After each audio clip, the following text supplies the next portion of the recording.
大家知道美元的50元钞票上面这个总统吗？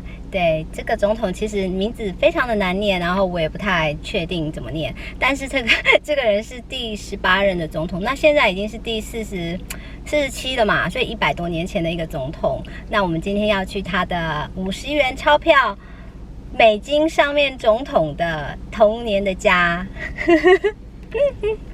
All right, good. Done? Yeah. All right, we're going to go see Ulysses Grant. There he is. So probably won't call him by his first name a whole lot. Probably just go by President Grant. So a little difficult. All right, come along.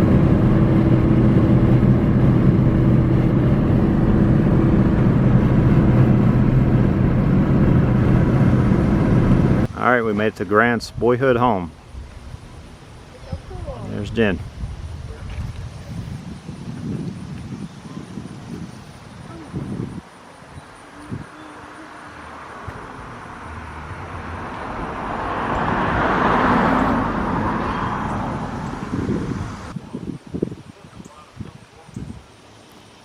You can always pause the video if you like to read it. But Grant was the 18th president and first native Ohioan to be elected chief executive. He lived in this house from 1824 to 1839.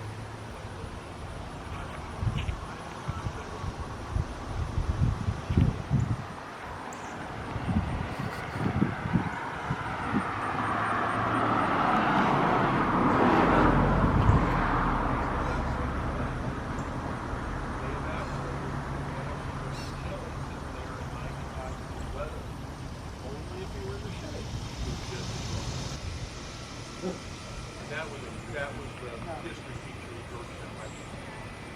And so we kind of thought maybe we tried to change it. Okay? And I believe we have. Okay? And we've tried to do things that the nation lives. After Ulysses' father, Jesse, finished building the homestead, this was what it looked like. That was drawn from on top of the hill, down the hill. Alright, we got President Grant here. Call him the Horse Whisperer. Grant loved horses, and it seemed as if they loved and understood him.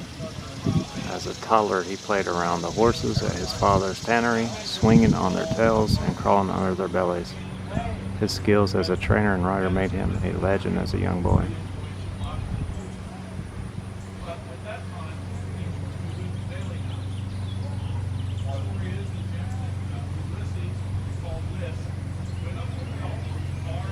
And they say he loved horses even up until his death. And 24 black horses pulled his casket through the streets of New York.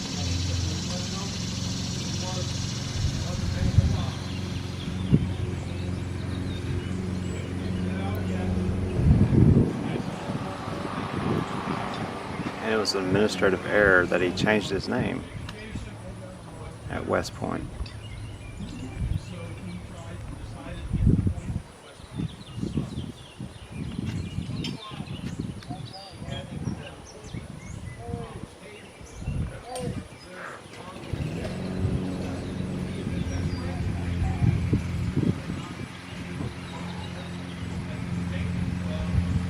You can always pause the video to read in depth.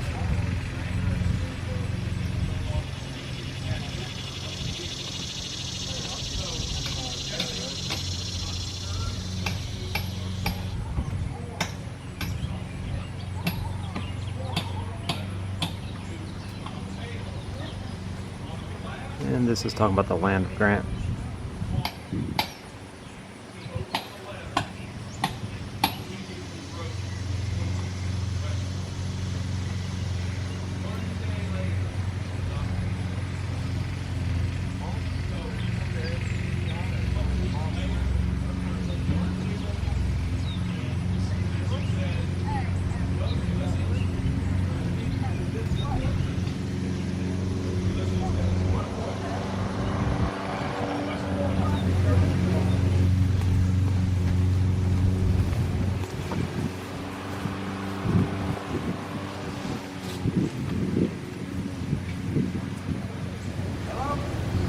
All right, this is the rock. And,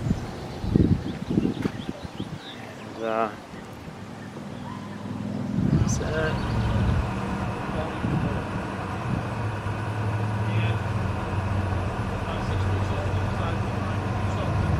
All right, here we are. Want to say anything? Is it recording? Yeah, it's recording. Oh. It's very pretty here. Yeah. Very nice. Yeah, and we're going to walk through the town here eventually. So, all right. And after that, 72 brightest children in the United States at the best engineering school. So Grant went to school here in 1829. First attended school in this house.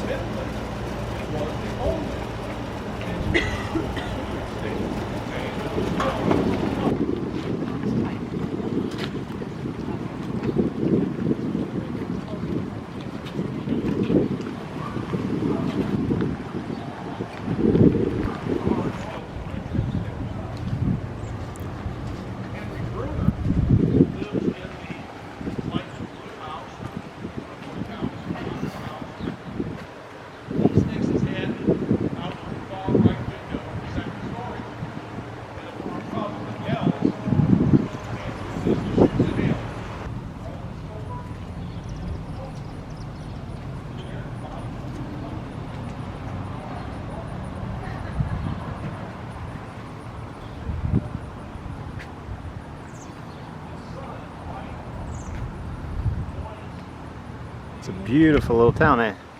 You notice that? Yeah.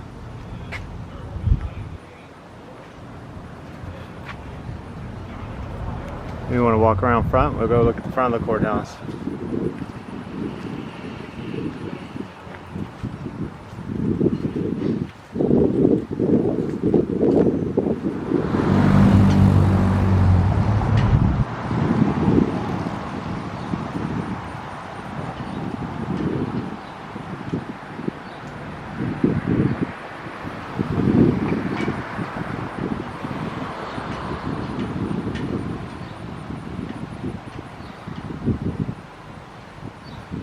This is the memorial dedicated by the people of Brown County to honor the veterans in times of peace and war. It's a very, very cute town. It's really nice.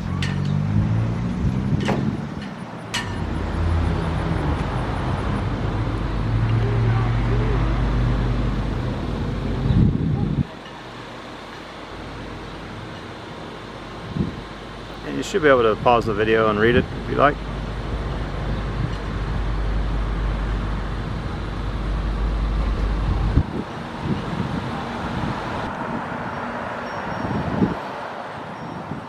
It really looks like an old town, you know, like a western or something. And this is Georgetown. Georgetown, Ohio.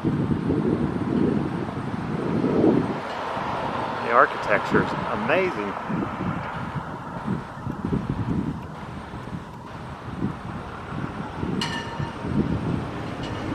There's absolutely so much information. The speaker is very good. He's clear. If they do these tours, I would recommend coming and walking around the town. The architecture is unbelievable. It's wonderful. And you learn a lot about the President Grant. And overall, I would definitely recommend anybody who's interested in little history to come here at Georgetown. It is wonderful. And they have a wonderful statue here of President Grant. He's the native son. And like we said, it says that this place remained my home.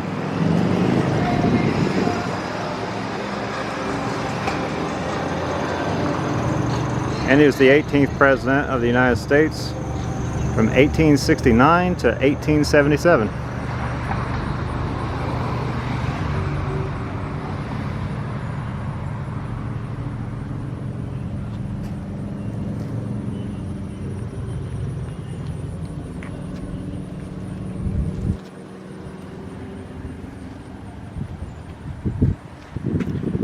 And he was also the commander of Union Army from 1864 to 1869.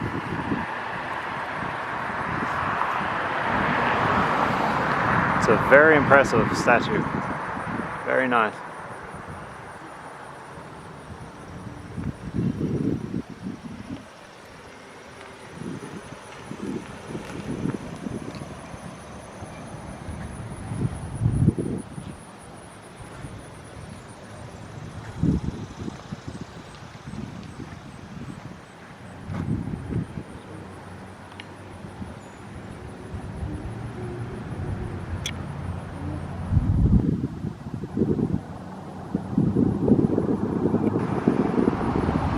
And they have a wonderful mural here of Grant.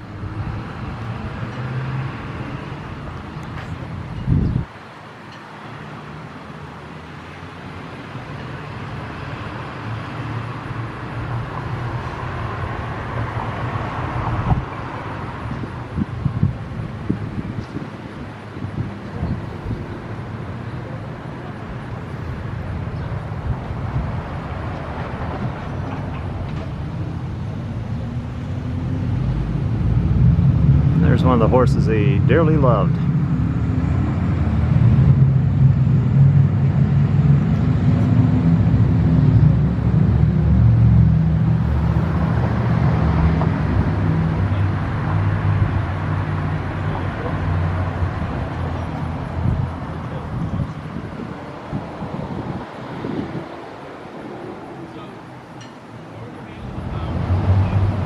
And this is the tour we're on. His 200th birthday. And they got a website, usgrantboyhoodhome.org. Definitely worth checking out.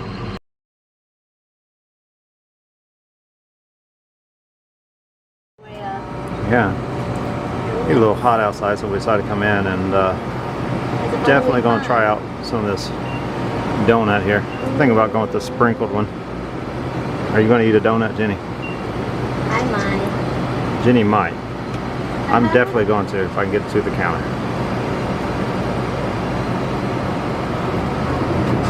Alright, as usual, been in here about 20 minutes trying to decide what she wants to drink. I already have my stuff ready to go. And, I think that if I do these, I probably wouldn't have a full session. alright. Oh my gosh. Ready to go? I don't think I want these Alright, not getting that now. because I'm thirsty. Yeah.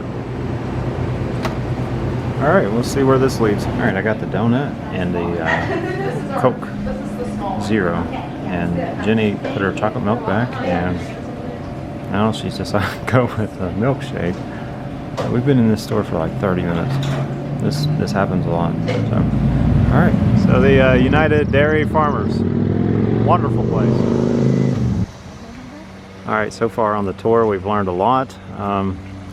There's Jenny Sue. Alright. And yeah, we are at the Boyhood home of President Grant. And he was the 18th president. And it's really pretty here. I love that wall. You like what? Yeah, the wall. And they said that Grant was a poor boy growing up, but on the tour we learned that he's actually probably upper middle class because they have a brick home. And most houses during the time in which he was here are actually made out of log. So that's interesting. I want to make sure we go over this again. It's a historical marker. Grant's boyhood home. U.S. Grant, General in Chief of the Armies of the United States, 18th President and first native Ohioan to be elected Chief Executive, lived in this house from 1824 to 1839. So Jesse R. Grant, his father, built the original part fronting Water Street in 1824 and later built an addition fronting Main Street, now Grant Avenue.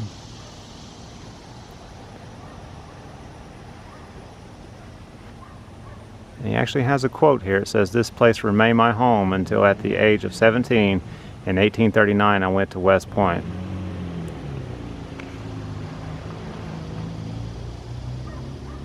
You have a few things that belong to the Grants. The two little chairs right there were chairs that Jess made, and this was Jess's chair back here. Right there was Jess's chair. So He was making good money. I mean, the tanning business was a very lucrative business. And it was $1.4 million. 1.4 million is what they spent, and they Wow. worked on it from 2002 to 2013. And I guess when you do research on a place, you have to dig in the floors and the walls to see what kind of fabrics there were and all that. So that's the reason it took them so long. But I'm so glad that those two couples, Campbell, she did, he lived here. So my grandparents were born in 1900s and 1893. Those were, and so they were from that. They farmed with horses, and they didn't have running water. They didn't have a bathroom, and I can remember that. So you think how far we've come to this, all the technology that we have. I mean, we've just made a giant leap. All right. Now here's how the house looked in 1885. Totally different. 1885, that's how this house looked. And that would have been that side right there, because there's the first part of the house. And this is the 1828, but that's how it looked. And they had it was kind of going into the Victorian area. They've got that wrought iron on the front. Now this is how it looked in 1925. That's how the house looked in 1925. So see how it changed? Yeah. The porch and everything. So, and then I guess by the time it was 1965, it was getting in very bad shape. Blew the paint off. And I'm sure that was a job. So they're getting back to original. Yes, trying to get it back to the original. You can see that they saw what kind of hardware there was on the door. See right there? Oh, okay. That's the kind of hardware they had on the door. But if you were building a house back then, if you look at these nice presses over here and the doors, that is a technique. An artisan would come around and they would offer to do this. It's called grain painting. And it's taking a lesser wood and making it look more expensive. And that's supposed to look like mahogany and cherry. And it's a technique. And there aren't very many, in the Midwest, there aren't very many houses that have that left, but they were able to find that underneath all that. Yeah, it looks really rich. And, Yes, yeah. it does. It's taking a lesser. But this room would have been nice and spacious. He could have brought his contemporaries in here and done business. He was not only in the tanning business, he also had a livery business. He got into Ohio insurance out of her husband that died, and so he brought her and her 5 kids here until we got her on her feet. And I have a feeling that, he was able to get her back on her feet. The sofa, that was sent to England, and that has been covered with horsehair. There was a leak. The sofa's made of some horsehair. Bring in some people and some they found very strong. this kind of pottery. You can almost see pottery, distressed reading. He and Hannah both were educated. Jess more so, or probably Hannah more so than Jess, but Jess had lived with that Judge Todd. And Judge Todd is the one that, and his wife are the ones that helped him learn to read early on when he was about 11 Yeah, or that's 12. what I we don't know learned at exactly. Rankin's house as well. They had the Yeah. same type of bed. I didn't pay. Sleep But tight. I think I would have had about 3 or 4 feather mattresses on there. I don't know how, I don't. To 1839. Very small bedroom. That was a pretty big expanse. And we get sleep tight by these ropes here. So they would have to tighten it up with this. And that's how you get sleep tight. Good spacing out.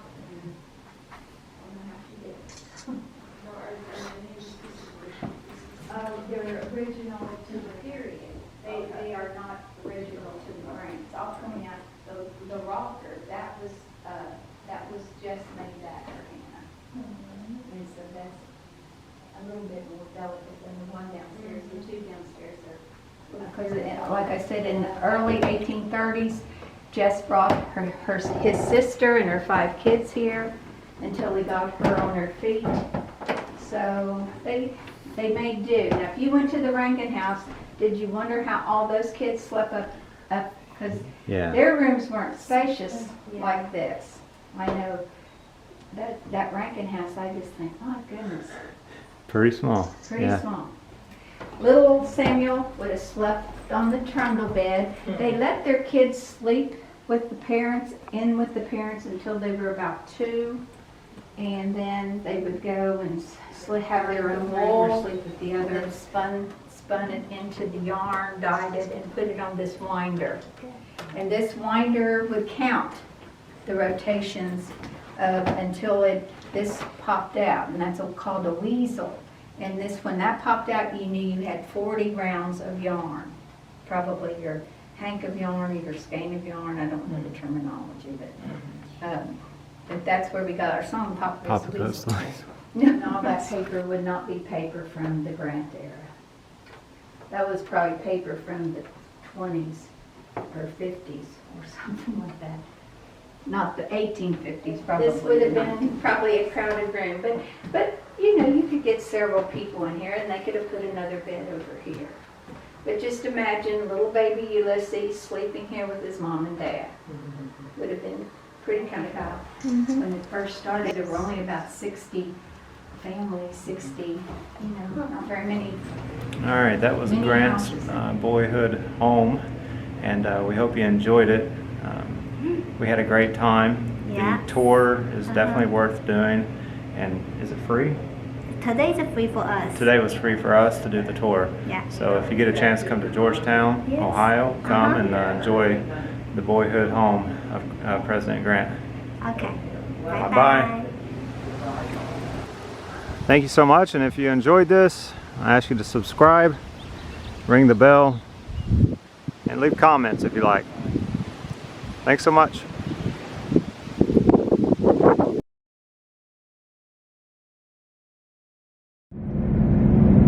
And it's not even close. Alright, we're going to go see Ulysses Grant's childhood home. It's in Georgetown, Ohio, and we're on our way right now. Keep the camera a little bit more straighter. Alright, go ahead. You got your $50 bill? Come on, Janice, some serious business. Come on. People. Wait.